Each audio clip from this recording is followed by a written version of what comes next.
मैं मेहरानगढ़ किला बोल रहा हूं। मैं वही किला हूं जिसकी नींव करणी माता ने लगवाई थी। मैं मोर की आकृति में बना हुआ, इस वजह से मुझे मयूर ध्वज के नाम से भी जाना जाता है। मैं आज बूढ़ा हो चुका हूं, लेकिन मारवाड़ के शौर्य और पराक्रम की वजह से मेरा मस्तक आज भी गर्व से ऊंचा है। मैं आज भी राजपूत स्थापत्य कला का गुणगान गाता मौसम के हर थपेड़े को सहने में सक्षम हूं। यहाँ की गर्म हवाओं में बलिदान की खुशबू है। यहाँ के कण कण में वीरता का आभास है, जो मुझे इस पथरीले रेगिस्तान में हरियाली सा आनंद देता है। आप में से कईयों ने मुझे देखा होगा, लेकिन क्या आपको पता है मेरे पर शापित किले का एक ऐसा कलंक लगा है जो इतनी बरसातें झेलने पर भी मैं धो नहीं सका। मेरे यहां रहने वाले किसी भी राजा ने अपने पोते का मुंह नहीं देखा, और यह श्राप मुझे तीर की तरह चुभता रहता है। और इसी वजह से मुझे इस पहाड़ी पर अकेला छोड़कर सब चले गए। मेरे बूढ़े कंधे आज इस कलंक को अपने ऊपर ढोए हुए हैं। इसके अलावा मुझे एक और श्राप था, जिसके बारे में आपको पता हो तो मुझे कमेंट में बताएं, नहीं तो मैं आगे आपको बताऊंगा ही। मैं राजस्थान राज्य के जोधपुर जिले में स्थित विशालकाय मेहरानगढ़ दुर्ग बोल रहा हूं। 15वीं सदी में बना मैं मेहरानगढ़ जमीनी सतह से 125 फीट ऊंची पथरीली पहाड़ियों पर बना आज भी ज्यों का त्यों खड़ा आपकी राह देख रहा हूं। 8 द्वार, कई बुर्जों और लगभग 10 किलोमीटर लंबी दीवारों से घिरा हुआ मैं, बाहर से न देखने जैसे अदृश्य सड़कों से जुड़े मेरे 4 द्वार हैं। मेरे परिसर के अंदर एक भव्य महल, अद्भुत नक्काशीदार किवाड़, जालीदार खिड़कियां और प्रेरित करने वाले नाम हैं, जिनका मैं आज आपसे परिचय कराऊंगा। मेरे एक एक महल से लेकर पूरे किले की अति सूक्ष्म जानकारी पहले आपको दे देता हूं। यदि आप मुझे देखने आ रहे हैं तो आपको 20 से 25 मिनट के पहाड़ी रास्ते को चलकर पार करते हुए आना पड़ेगा। इसके बाद अगर मेरे दुर्ग की पैदल चढ़ाई करना चाहते हैं तो आपको 10 से 15 मिनट और लग जाएंगे, परंतु अब मेरे अंदर लिफ्ट की व्यवस्था कर दी गई है। आप कुछ सेकंड में ही ऊपर आ सकते हैं। मेरे दुर्ग का असली नाम मेहरगढ़ हुआ करता था। मेहर का अर्थ होता है सूर्य और गढ़ का मतलब है किला। मेहरगढ़ का शाब्दिक अर्थ सूर्य का किला होता है, लेकिन बोलते बोलते मेरा नाम मेहरानगढ़ हो गया। मेरा निर्माण 1459 में राव जोधा ने शुरू करवाया था। मेरे मुख्य दरवाजे के बाहर ही आपको कुछ समाधि स्थल की छतरियां नजर आएंगी। ये सब युद्ध में अपना बलिदान दे चुके शूरवीरों की याद में बनाई गई हैं।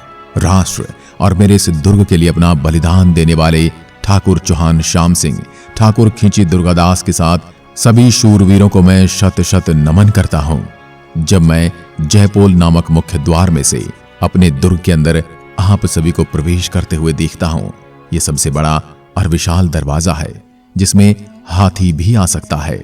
मेरे प्रांगण में प्रवेश करने से पहले आपको टिकट लेना पड़ेगा, जो प्रत्येक भारतीय के लिए 200 रुपए प्रति व्यक्ति है। आगे बढ़ते हुए मेरे दुर्ग में अंदर प्रवेश करते हैं आपको 2 रास्तों से ऊपर जाने का विकल्प मिलेगा।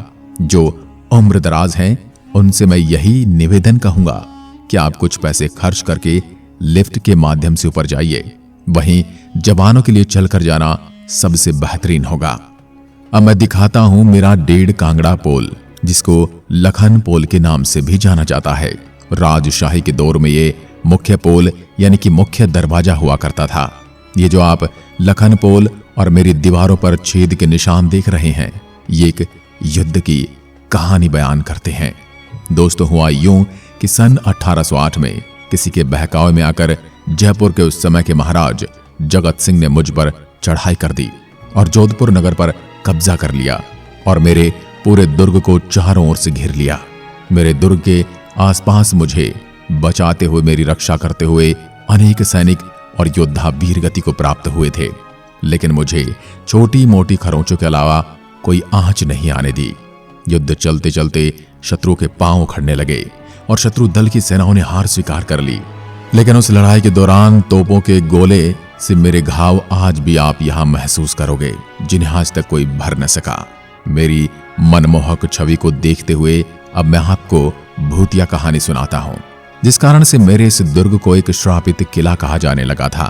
जब राव जोधा को शत्रुओं से रक्षा की दृष्टि से एक मजबूत किले की कमी महसूस हुई, तो वो पहुंचे यहां पर, जहां का निरीक्षण करने की यहां पर किले का निर्माण किया जा सकता है। जिस जगह पर अभी मैं मौजूद हूं, उस पहाड़ी पर जब राव जोधा पहुंचे तो देखते ही एक बकरी एक शेर से लड़ाई कर रही थी। ये दृश्य देखकर राव जोधा को यह पुण्य पराक्रमी भूमि एकदम उपयुक्त लगी, जिस पर एक शानदार और मजबूत किला बनाया जा सके। फिर पूरी तरह से निरीक्षण करते करते वो एक महात्मा की कुटिया में जा पहुंचे। वो ये देखकर प्रसन्न हो जाते हैं कि कुटिया के आसपास कुछ ऐसे जल स्रोत हैं जिनसे निरंतर जल प्रवाह हो रहा था। राव जोधा ने इस पहाड़ी को एकदम उत्तम जगह मानते हुए उन महात्मा को इस जगह को खाली करने का आदेश दिया और यहां पर किले का निर्माण किया जाएगा, ये कह दिया।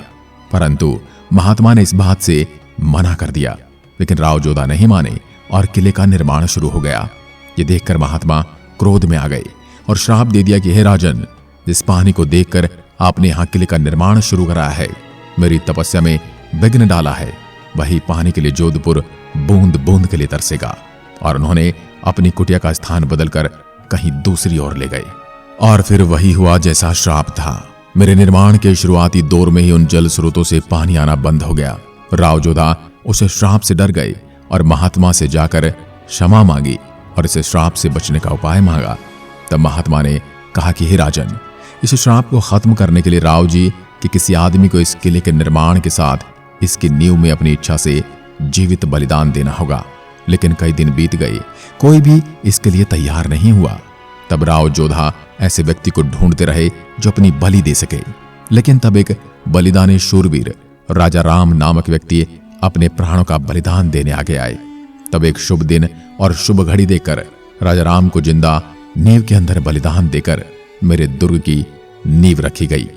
अब मैं आपको दिखाता हूं मेरे दुर्ग का चौथा मुख्य दरवाजा, इसका नाम है लोहापोल। लोहापोल के पास दीवार पर आपको उन महान रानियों के हाथों के चिन्ह दिखाई देंगे जो अपने राजा के देह छोड़ने के बाद स्वयं की देह को आग के हवाले कर सती हुआ करती थी। मैं आज भी उन महान पुण्यात्माओं को अपने पूरे दुर्ग में विचरित करते हुए महसूस करता हूं, जिन्होंने अपनी देह के अस्तित्व की रक्षा करते हुए अग्नि कुंड में छलांग लगाई थी। चौथे दरवाजे यानी कि सूरजपोल दरवाजे में घुसते ही कुछ सीढ़ियों के माध्यम से आप ऊपर की ओर जाएंगे और आपको दर्शन होंगे राजमहल के। हिंदू संस्कृति की झलक दिखलाता राजमहल बेहद भव्य और नक्काशीदार है। मैं हमेशा मेरे पूरे दुर्ग में इस महल को बेहद लाड़ प्यार से रखता हूं। बारीकी से तराशे गए पत्थरों से बना मेरा राजमहल किसी स्वर्ग से कम नहीं लगता। यही राजमहल के प्रांगण में आपको एक राजगद्दी जैसी बनी एक विशाल कुर्सी दिखाई दे रही होगी, जिसको राज तिलक होते समय भावी राजा को इस सिंहासन पर बिठाकर रीति रिवाज से तिलक करके मेरे दुर्ग के नियमानुसार राजा घोषित किया जाता था। यहीं पास में मौजूद एक जगह पर हाथी के ऊपर लगने वाले सिंहासनों को देख सकते हैं। इनमें कुछ सोने के, कुछ चांदी के बने हुए हैं। इनमें से कुछ इस तरह की नक्काशीदार अलग अलग धातुओं से भी बने हुए हैं। यहाँ पर मौजूद है पालकी खाना। जब भी रॉयल परिवार के सदस्य कहीं जाते थे तो इन पालकियों का इस्तेमाल करते थे।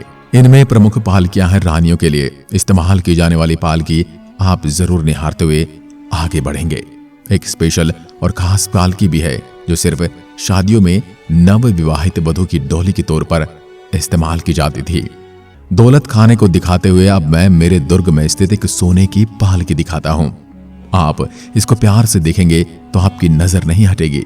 महीन सोने की कारीगरी से बनी इस पालकी पर प्योर सोने की परत चढ़ी हुई है। यहीं पर पास में आप समय समय पर मेरे ऊपर अपना अधिकार स्थापित करने वाले राजाओं की तलवारें देख सकते हैं। इन तलवारों के शौर्य की यादों में आज भी एकदम निडरता महसूस करता हूं। अब मैं आपको शानदार नक्काशी और पेंटिंग से बने राज दरबार, अलग अलग ओहदे पर रहे प्रमुख मंत्री और संतरियों की पेंटिंग दिखाते हुए आगे चलता हूं। यहां पर आपको राज दरबार की झलक भी दिखेगी। इसी के साथ हाथी और घोड़े के ऊपर सवार होकर किस प्रकार युद्ध लड़े जाते थे, इसकी भी झलक आपको पेंटिंग के माध्यम से दिख जाएगी। किले में ऊपर की ओर जाने पर शानदार घुमावदार सीढ़ियों को देखकर आपके मुंह से मुझे वाव जरूर सुनाई देगा, जो इस कालखंड में भी इस प्रकार की गजब की मीनार बनाने में महारथी थे। ऊपर आकर आप देखेंगे तो आप तरह तरह के टेंट और अद्भुतकालीन सामग्री नजर आएगी। राजा जब भी किसी लंबी यात्रा पर निकलते थे या शिकार पर जाते थे, इस प्रकार की वस्तुएं साथ में रखते थे। जब भी विश्राम का समय होता था तो इस प्रकार के टेंट लगाए जाते थे और ये कालीन बिछाई जाती थी।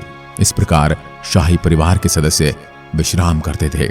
यहीं पास में आपको राजशाही परिवार द्वारा पहने जाने वाले तरह तरह के कपड़े और ड्रेसेस दिखेंगे, जिसमें राजपूती पोशाक और महिलाओं के लिए लहंगे जैसे दिखने वाली राजपूती कला के साथ पोशाक नजर आएगी।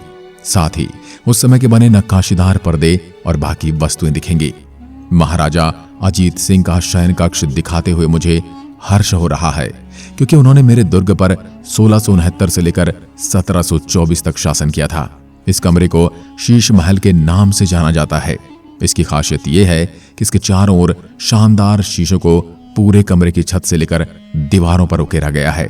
आप कल्पना कीजिए, जब रात के अंधेरे में इस कमरे के बीचों बीच एक दिया प्रज्वलित करने पर किस प्रकार की अनुभूति होती होगी। पूरे कमरे में हजारों तारों का प्रतिबिंब देखने योग्य होता है। चलिए अब मैं दिखाता हूं मेरे दुर्ग में मौजूद फल महल को, जिसको महाराजा अभय सिंह जी ने बनवाया था। आप फूल महल की दीवारों को देखकर आश्चर्यचकित हो जाएंगे। इन दीवारों पर सोने से बने फूल पत्तियों के सहित कुल देवी देवताओं के सोने से बने नक्काशीदार चित्रण देख सकते हैं। इसी में कई राज परिवारों के सदस्यों के चित्रण भी आपको देखने को मिलेंगे। फूल महल की छत इतनी सुंदर और मनमोहक है, जिसके चारों तरफ काले धागे गुच्छे लटकाए गए हैं, ताकि मेरे दुर्ग में स्थित फूल महल को किसी की नजर न लग जाए। इसी फूल महल के प्रांगण में दरबार भी लगते थे और नृत्य की महफिलें भी सजती थी।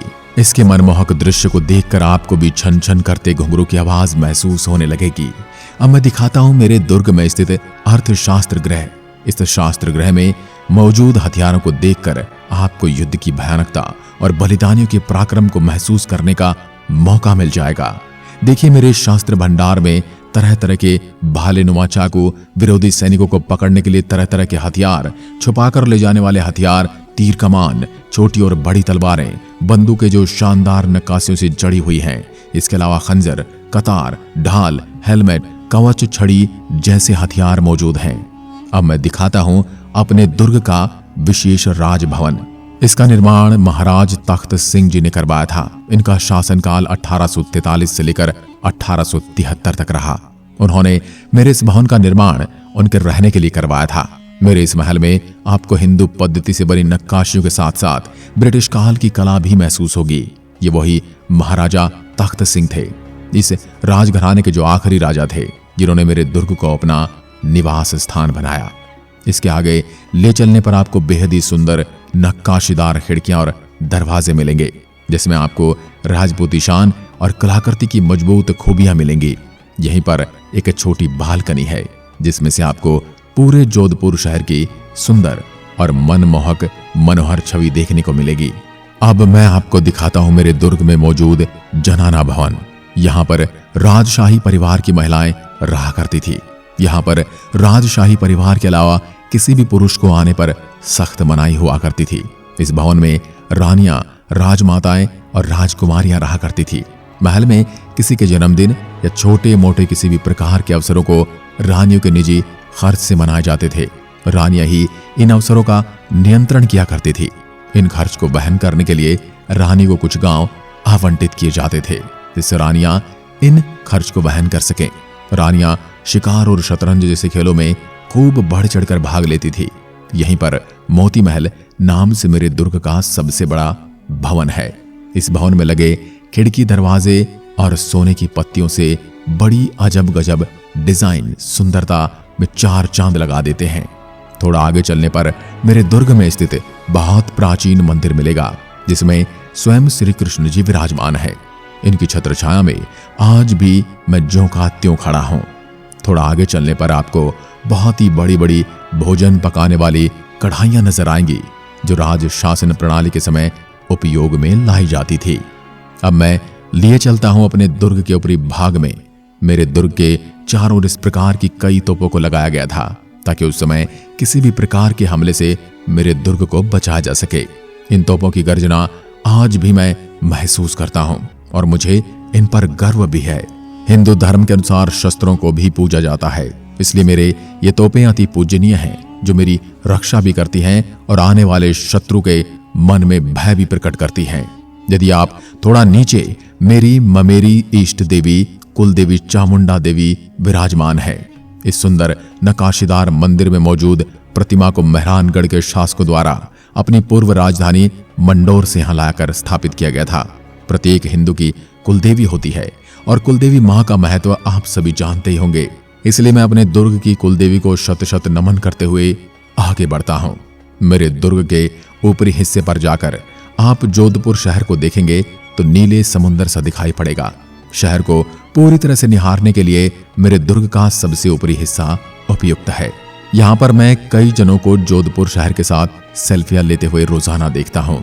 मुझे खुशी होती है लोगों के चेहरे पर प्रसन्नता देखकर। जैसे कि मैंने पहले बताया, मुझे बनाने और मेरा निर्माण होने की कहानी कुछ इस तरह है कि राव जोधा जब जोधपुर के 15वें शासक बने, उसके 1 साल बाद ही उन्हें लगने लगा कि मंडोर का किला उनके लिए सुरक्षित नहीं है। फिर राव जोधा ने अपनी तत्कालीन किले से 1 किलोमीटर दूर पहाड़ी पर एक किला बनवाने की सोची। उस पहाड़ी को भोर चिड़ियानटुक के नाम से भी जाना जाता था, क्योंकि वहां काफी संख्या में पक्षी रहते थे। मेरा दुर्ग लगभग 1200 एकड़ यानी कि 486 हेक्टेयर की भूमि पर फैला हुआ है। जयपोल महाराजा मान सिंह द्वारा 1806 में जयपुर और बीकानेर के साथ युद्ध में अपनी जीत का जश्न मनाने के लिए बनाया गया था।